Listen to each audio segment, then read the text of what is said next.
achou o livro do Êxodo, capítulo 2, diga glória a Deus. Diga glória a Deus. Verso 1 diz assim: foi um homem da casa de Levi, e casou com uma filha de Levi. E a mulher concebeu, e deu à luz a um filho. E vendo que ele era formoso, o escondeu por 3 meses. Porém, não podendo mais escondê-lo, tomou uma arca de juncos e a revestiu com betume e piche. Então, pondo nela o menino nos juncos, à margem do rio, e sua irmã ficou de longe para saber o que haveria de lhe acontecer.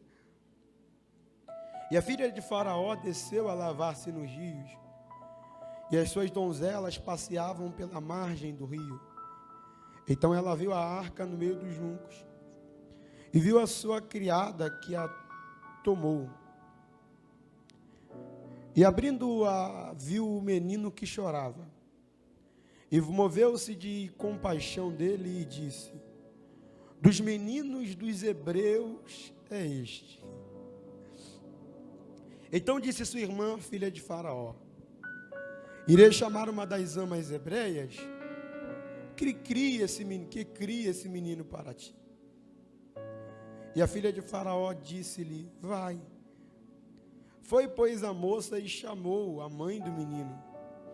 Então lhe disse a filha de Faraó: leva este menino, cria para mim, e eu te darei o teu salário. E a mulher tomou o menino e o criou. E quando o menino já era grande, ela o trouxe à filha de Faraó, a qual adotou e chamou-lhe por Moisés, pois disse: porque das águas o tenho tirado. Você diz amém? Me dê alguns minutos da sua atenção e eu prometo que eu não vou me demorar. 20, 25 minutos é o suficiente do que eu preciso para esta noite. Este texto bíblico que acabamos de ler é um texto que Deus colocou ontem ao meu coração. Eu tinha preparado algo para este domingo, estamos aqui desde a manhã, à tarde e à noite. E este domingo eu falaria os 3 horários a respeito das doutrinas da graça. Entretanto, o Espírito Santo foi me direcionando a determinados textos. E para este momento ele me direcionou a esse texto. É fato que falar de Moisés é um tanto quanto delicado, até porque Moisés é aquele que no final do livro de Deuteronômio, a Bíblia vai dizer que não houve como ele, e nem após ele, homem do qual Deus falara face a face. Moisés desfrutou de momentos com Deus extraordinários, de revelações divinas, de momentos dos quais qualquer um ficaria boquiaberto. Moisés foi o responsável para a grande missão que Deus o chamara, de tirar o seu povo de dentro do Egito, para conduzir aquele povo à terra prometida. Moisés foi escolhido por Deus para iniciar uma trajetória até uma das grandes promessas que ele fez ao povo de Israel através da vida de Abraão. Moisés é alguém que, quando falamos dele, nos lembramos do mar que se abriu. Quando falamos de Moisés, lembramos da água que saiu da rocha. Quando falamos de Moisés, lembramos do maná que descia do céu para alimentar o povo. Quando falamos de Moisés, falamos do homem que teve a audácia de dizer a Deus: mostra-me a tua glória. Quando falamos de Moisés, falamos do homem que viu a sarça fumegar. E embora ela fumegasse, o fogo dela não se apagava. E quem estava no meio da sarça era o próprio Deus. Quando falamos de Moisés, lembramos de momentos que fazem com que a nossa mente voe a experiências que jamais ousaríamos ou imaginaríamos que pudéssemos viver. Mas de fato a história humana não parte só disso. não é só com Moisés, é com qualquer outro. Quando citamos o nome, já vamos ao auge, já vamos ao ponto ápice, a saber que nem toda a história já começa grande, nem todo mundo começa grande. Assim como qualquer outro, Moisés teve uma vida um tanto quanto conturbada. Desde o seu nascimento até o findar-se da primeira fase, porque a vida de Moisés foi dividida em 3 fases de 40 anos. A primeira fase da vida de Moisés foi uma fase extremamente delicada. O texto do qual nos reportamos nessa noite é o texto que fala a respeito do seu nascimento. Moisés é retratado na Bíblia como uma tipologia de Cristo, assim como tantos outros personagens. E quando tratamos qualquer personagem como uma tipologia de Cristo, nós não remetemos a toda a sua história de vida. Davi é uma tipologia de Cristo em certos momentos, em outros não, assim como Moisés. Perceba comigo que Moisés nasce em um período conturbado. Qual o conturbado? O faraó que se levanta, ele manda matar todas as crianças, todos os varões. Quando Cristo nasceu, o que Herodes fez? Toda criança até 2 anos tinha que ser executada. Moisés foi escondido, Cristo foi escondido. Existe uma grande semelhança entre os pontos, o que traz e remete a isso. Moisés foi incumbido de trazer ao povo a terra prometida. Cristo veio para nos tirar do Egito e nos levar para Canaã celestial. Egito na Bíblia é uma tipologia do mundo. Cristo veio para nos tirar do mundo e nos levar ao céu. Moisés era o condutor do povo à terra e o lugar que Deus o escolhera.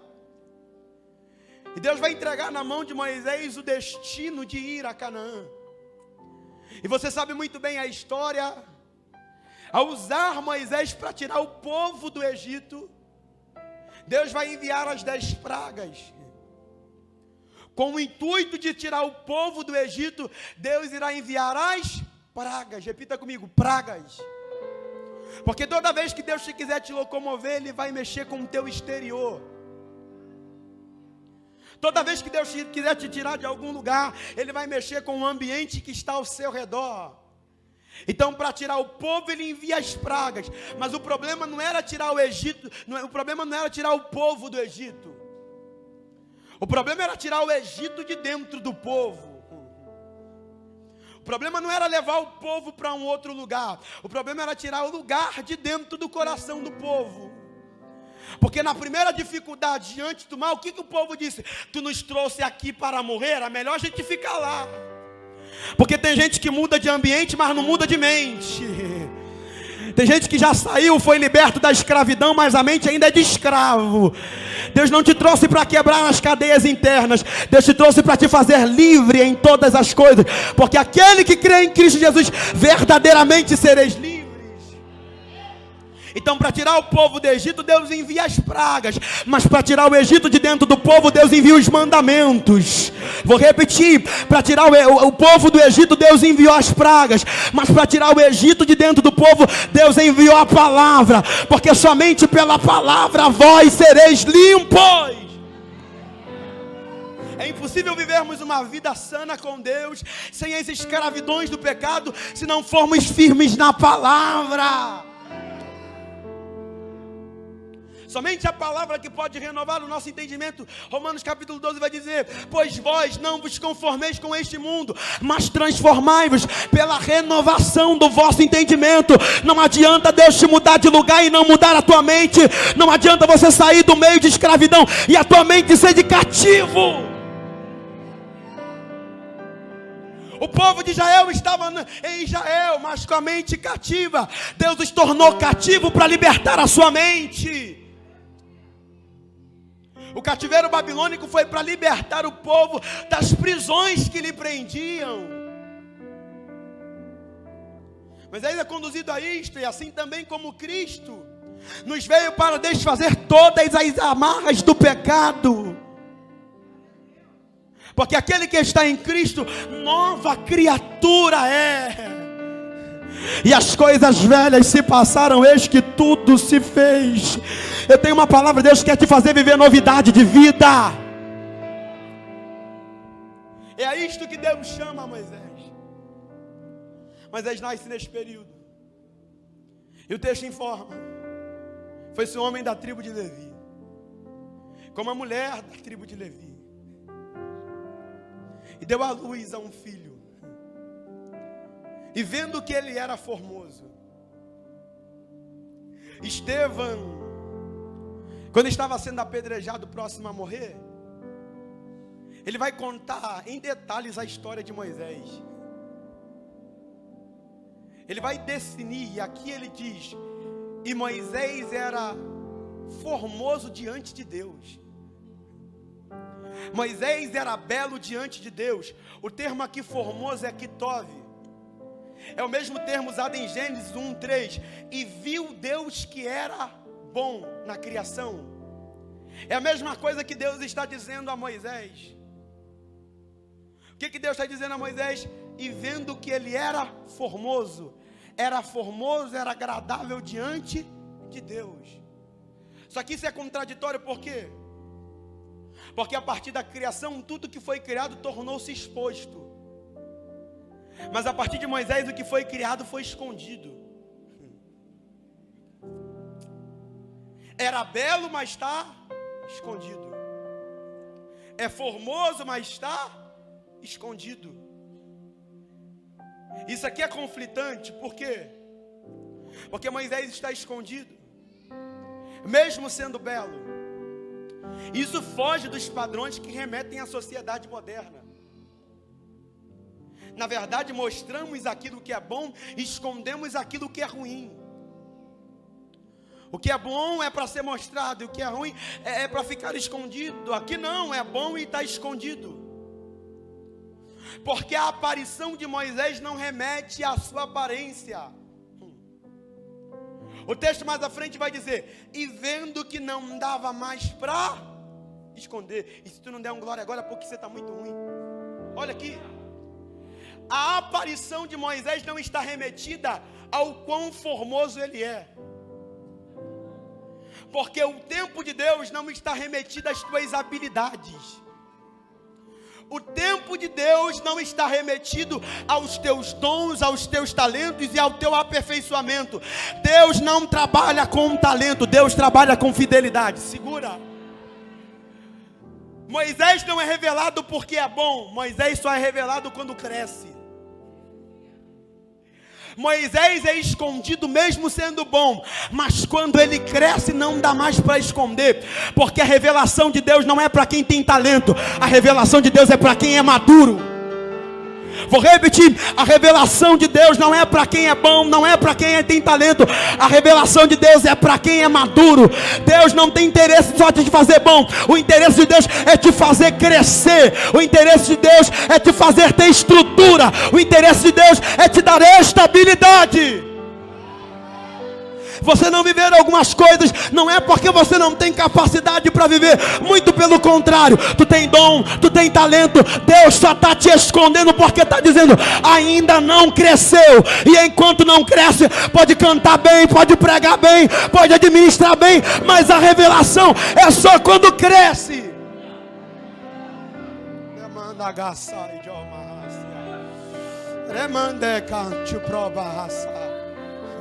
O que Deus quer da igreja é uma igreja madura.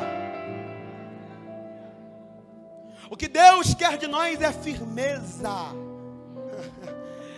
Não é se vender porque canta melhor, porque quem prega melhor, porque quem administra melhor. O que Deus quer de nós é uma igreja sadia, é uma igreja viva. Não é crente que olha para o outro, reclama com o outro, tudo reclama, tudo vai embora, tudo quer reclamar, tudo quer brigar. O que Deus quer de nós é vivermos um evangelho maduro.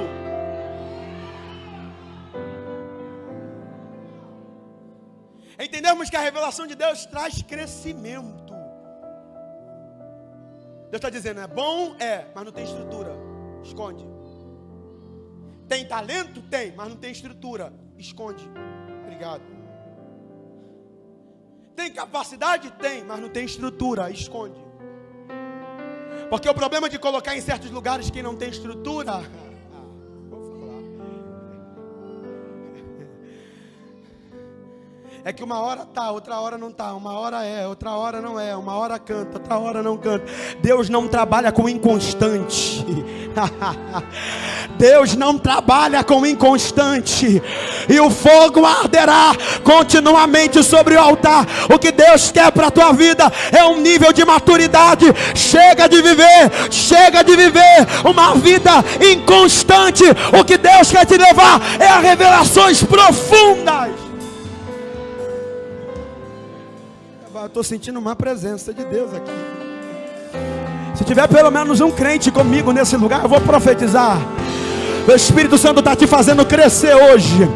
Você ainda não viveu algumas coisas, porque Ele está dizendo, não chegou o tempo, mas eu estou te preparando. Se prepare para viver coisas que você não viveu. Está chegando um tempo, não vai dar mais para segurar, não vai dar mais para esconder.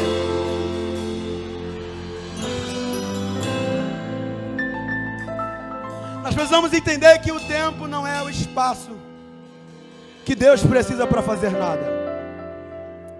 O tempo não é o espaço em que Deus precisa para fazer. O tempo é o espaço que Deus usa para aperfeiçoar você, para aquilo que já está pronto. Gabriel, mas alguém disse que Deus não está demorando, Deus está caprichando. Me perdoe, mas em uma palavra Ele criou todas as coisas. Ele está no passado, presente, já está no futuro. Todas as coisas já existirão nele.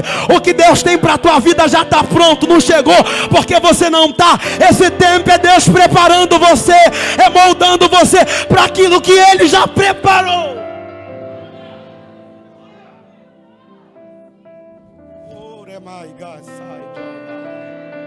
O que Deus tem para a tua casa já está pronto. O que Deus tem para o teu ministério já está pronto. E por que está demorando tanto? Ele está dizendo, você que não está pronto, eu estou te preparando. Eu estou preparando você para aquilo que eu já preparei.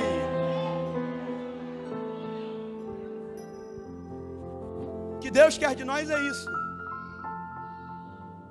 É que possamos crescer para sermos revelados. É que possamos crescer para ir para outra etapa. Não queime etapas. Não queime degraus. Faça o caminho, obedeça a planta. Mas ele vai pegar, e a partir do momento que não dá mais para esconder, ele vai ser colocado numa cesta de juncos, betumado por dentro e por fora. Essa arca aqui é uma também tipologia de Cristo, assim como a arca de Noé, que salvou toda a humanidade. Porque a partir de Noé, tornamos a descender. Mas ele é colocado na arca. E quando a gente fala disso, a nossa mente já vai aos filmes. Eu não sei se tem alguém aqui que foi criado na igreja assim como eu, mas eu lembro que eu tinha aquelas fitinhas de filme. E sempre tinha Moisés. E no filmezinho de Moisés estava ele lá no cestinho, subindo nas águas. Era para ele descer, mas ele estava subindo. Cresci, quando cresci eu vi até alguém pregar que Deus colocou um motorzinho no barquinho de Moisés. Ele foi subir no barco, as águas. O texto não diz isso. O texto diz que Moisés está no rio, mas está à beira do rio, preso aos juncos. Junto aos juncos. Moisés está à beira do rio, mas está preso aos juncos. O único mal que pode ferir Moisés naquele rio é a correnteza, que pode tirá-lo da onde ele está firme. Este rio aqui é uma tipologia do mundo. A Bíblia diz que o mundo jaz do maligno. E pelo mundo ser do maligno, a correnteza em que o mundo dita é maligna. A Bíblia diz que as crianças que eram mortas eram lançadas no Nilo, porque só segue o fluxo do mundo aqueles que estão mortos. Só vivem sobre o fluxo do mundo aqueles que estão mortos, pois aqueles que estão vivos, nós podemos até estar no rio, mas não vivemos a missão. deixa isso para lá, depois outro dia eu aplico. Tem gente que Moisés está no rio, mas ele não segue a correnteza. Por quê? Porque ele está preso aos juncos. Existe algo nesse rio que faz com que Moisés não siga a correnteza que lhe cabe. E que correnteza é essa? A nossa natureza após o pecado de Adão, ela é pecaminosa. A nossa tendência é buscar o mal. O próprio apóstolo Paulo disse: o bem que eu quero fazer eu não faço, mas o mal que eu não quero, esse sim eu venho a praticar. Os nossos desejos são pecaminosos, a nossa natureza é pecaminosa, o nosso desejo é tendencioso ao mal. Pela sua carne, o último lugar que você estaria aqui nessa noite seria aqui. Pela sua carne era para você estar em casa assistindo o jogo do Flamengo, depois do jogo do Flamengo comendo um churrasco. Mas a pergunta é: se a sua carne não queria estar aqui, o que você está fazendo aqui? Se o teu corpo é tendencioso ao pecado, o que te trouxe aqui nessa noite? Se a minha carne clama pelo pecado, o que me fez chegar aqui é que nós estamos no mundo, mas assim como Moisés estava preso aos juncos, nós não vivemos à mercê da carne, muito pelo contrário, vivemos o que está escrito na palavra: quem alimenta a carne é crente carnal, mas aquele que alimenta o espírito, esse é espiritual. Assim como Moisés estava preso aos juncos, nós estamos firmes na palavra, e é pela palavra que estamos aqui. Se o teu desejo é pecar, a palavra que limpa, a palavra que restaura, a palavra que liberta. Por que a gente não vive o fluxo do mundo? Porque nós estamos firmes na palavra.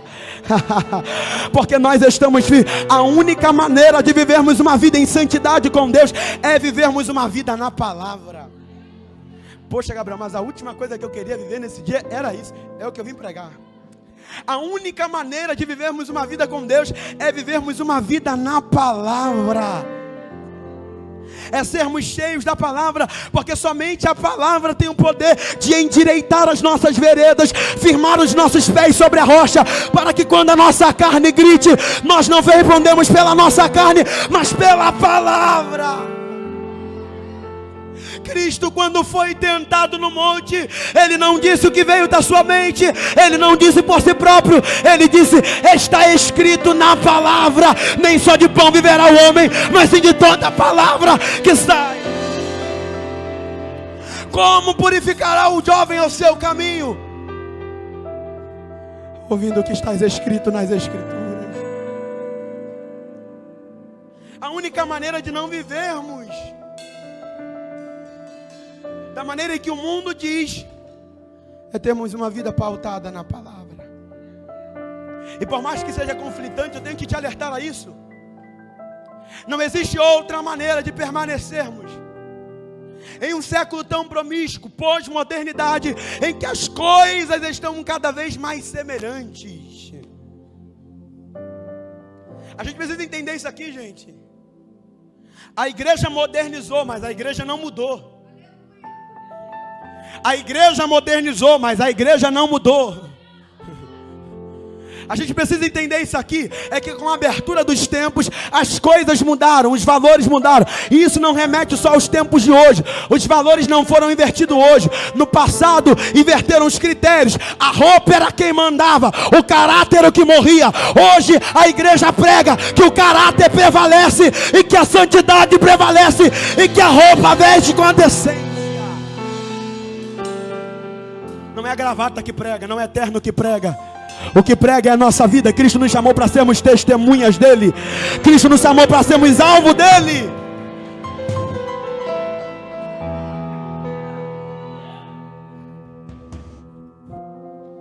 O que nós precisamos é termos uma vida na palavra.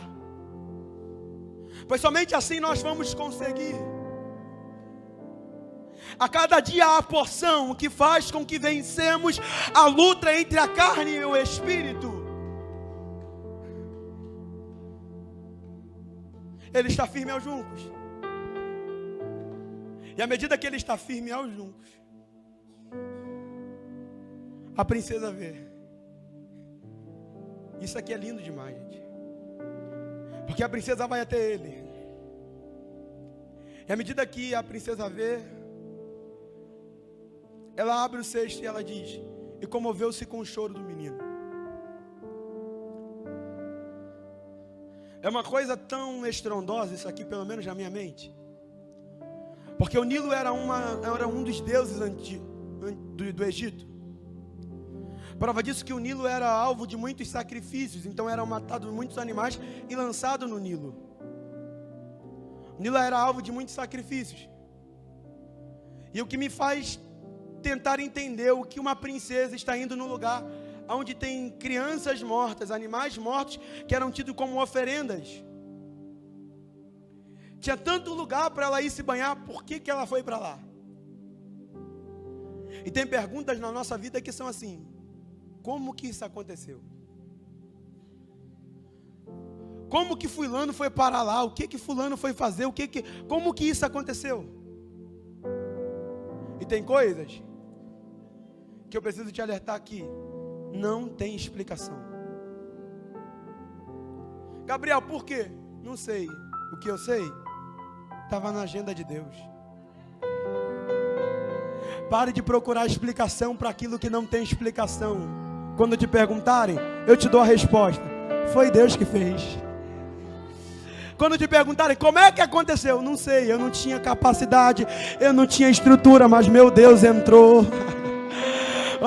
Não, você não pegou isso aqui não. Eu vou liberar. Quando te perguntarem como que aconteceu, o que que aconteceu, como é que pode, no meio de uma pandemia, isso acontecer, como é que pode, tá assim, tá assado, você vai olhar e vai dizer: não foi eu, foi ele, não é sobre mim, é sobre ele. Foi Deus que fez. Quando perguntarem como é que teu filho voltou para Jesus, tu vai falar: não foi eu, foi ele. Quando perguntarem como é que tua família foi restaurada, diga: não foi eu, foi ele. Quando perguntarem como é que tua vida financeira mudou, as portas abriram, não foi eu. Ele que tem a chave de Davi, que abre e ninguém fecha, que fecha e ninguém... Foi ele, foi ele, foi ele.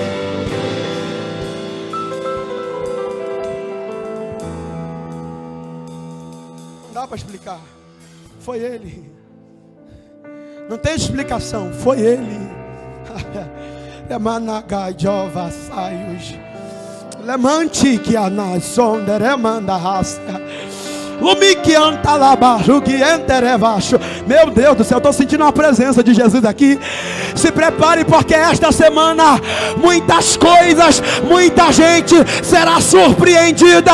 Não vão entender, não vão compreender, mas eu estou dizendo: foi Deus que está entrando, é Deus quem está abrindo, é Deus quem está mexendo as coisas. Levante as mãos, levante as mãos. Esta semana Deus vai colocar alguém no teu caminho. Não pegou não? Esta semana Deus vai usar alguém para ser bênção para a tua vida. Deus vai marcar um encontro que vai mudar a tua história.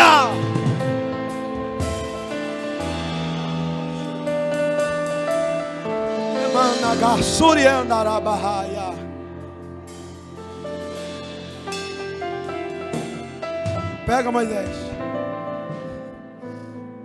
Olha para mim. E aí, encerra agora. Vem cá, Silas.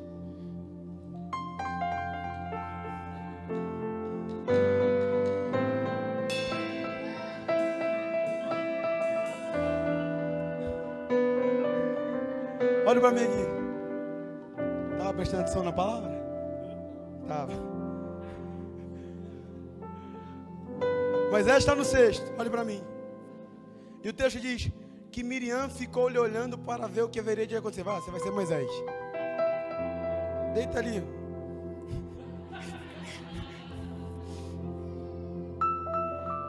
Moisés está lá. Você é um bebê, tá?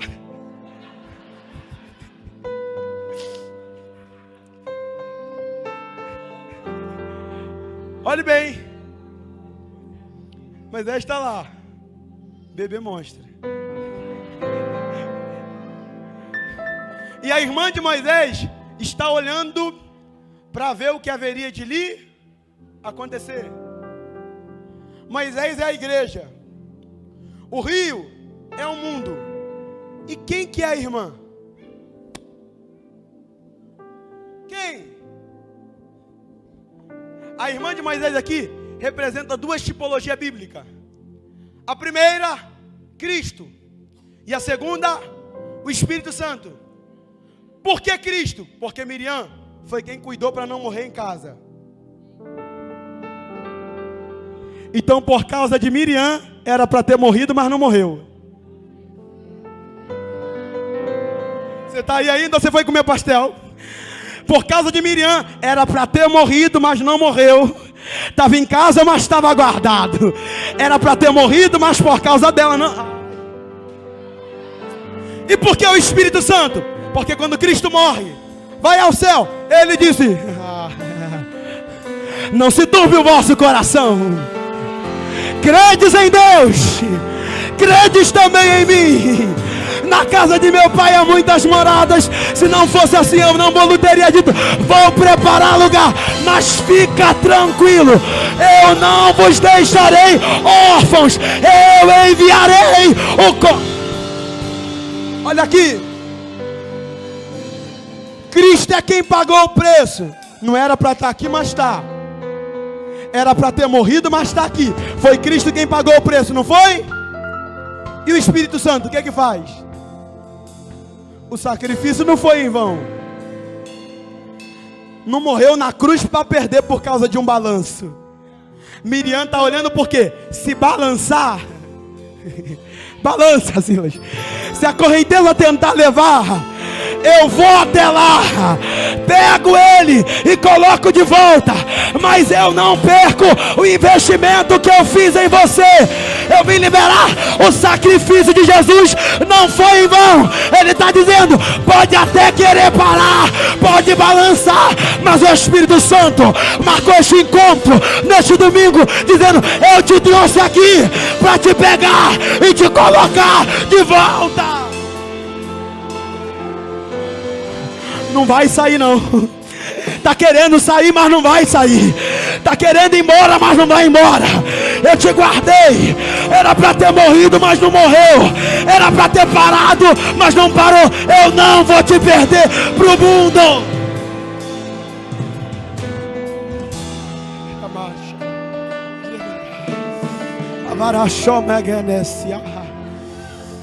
Mantique assai de amarrar.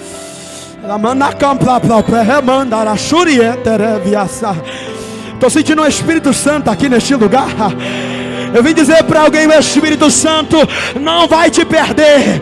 Já era para tu ter morrido, ele tem te guardado. E ele está dizendo: eu te trouxe aqui para dizer: eu estou te guardando. Eu não vou te perder para o mundo. Eu não vou.